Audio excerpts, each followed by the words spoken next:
नमस्कार, जोहार। मेरा नाम चितरंजन कुमार है और आप देख रहे हैं द भारत मित्र। देखिए, कल राज्यसभा को लेकर कई राज्यों में वोटिंग प्रक्रिया हुई। राज्यसभा की सीटों पर जो है मतदान हुए, उसके परिणाम भी हैं। सबसे ज्यादा भारतीय जनता पार्टी और एनडीए के उम्मीदवारों ने ही चुनाव जीते। बिहार में क्लीन स्वीप एनडीए ने किया। उड़ीसा में भी वो तस्वीरें दिखी। इस बीच अब झारखंड में सत्तारूढ़ दल को यह डर सताने लगा, कहीं बिहार और उड़ीसा की तर्ज पर झारखंड में भी बगावती सुर ना दिखे। क्या ऐसा ना हो कि बिहार की तरह झारखंड में भी विधायक जो है वोटिंग प्रक्रिया से दूर रहे। अब आप सोच रहे हैं बहुमत तो सत्ता पक्ष के पास है, इंडिया गठबंधन के पास है।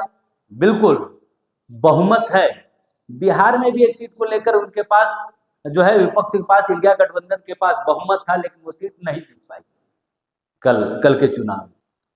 तो बीजेपी दो ऐसी सीटें जीती जहां पर उनका बहुमत नहीं था, बहुमत से दूर थे, क्योंकि कई नेता जो है वोटिंग प्रक्रिया से दूर रहे। अगर ऐसी स्थिति झारखंड में होती है कि सत्तारूढ़ दल के विधायक वोटिंग प्रक्रिया से दूर होते, इसका सीधा फायदा बीजेपी को होगा कि बीजेपी जो अगर उम्मीदवार अपना उतारेगी तो बीजेपी के उम्मीदवार की जीतने की संभावना बढ़ जाएगी।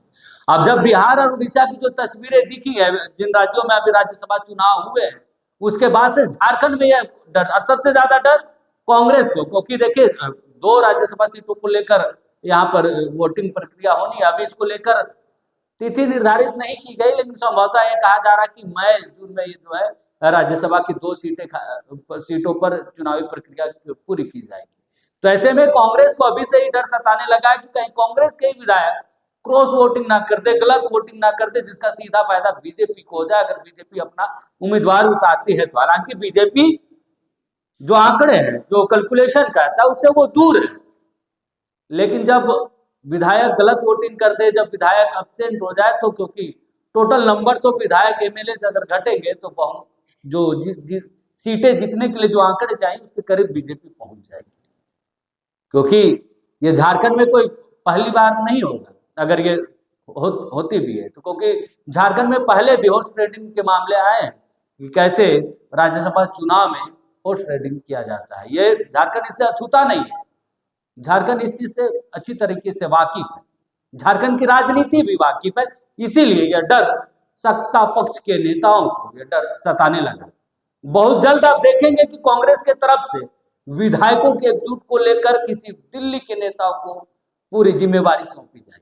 और यही नहीं कि कैसे तालमेल गठबंधन में भी बिठाया जाए, क्योंकि सीटों की टकराहट ना हो, क्योंकि झारखंड मुक्ति मोर्चा की तरफ से दोनों राज्यसभा सीटों पर जो है दावा किया जा रहा है, तो वही कांग्रेस का यह मानना है कि कांग्रेस को एक सीट मिलनी चाहिए। बहरहाल अगर कांग्रेस को सीट नहीं मिलती तो कांग्रेस इससे अलग हो सकती है, इसका फायदा बीजेपी को मिल सकता है। और अगर कांग्रेस को एक सीट मिलती है, एक राज्यसभा सीट मिलता है गठबंधन के तहत, अगर किसी नेता को, ऐसे नेता को टिकट नहीं दिया गया जिस नेता के सभी विधायकों में एक्सेप्टेंस हो, फिर विधायक भी दगा दे सकते हैं, क्योंकि ये कांग्रेस है बोस।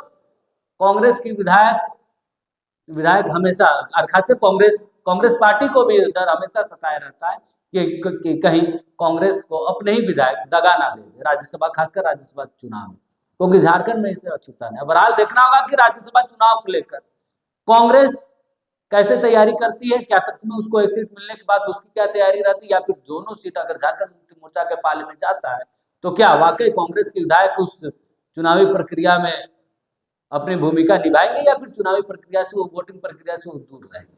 बहरहाल जिस तरीके से परिणाम कल के हुए राज्यसभा चुनाव में दिखे, उसके बाद से झारखंड में सत्तारूढ़ दल को यह डर सताने लगा। नमस्कार।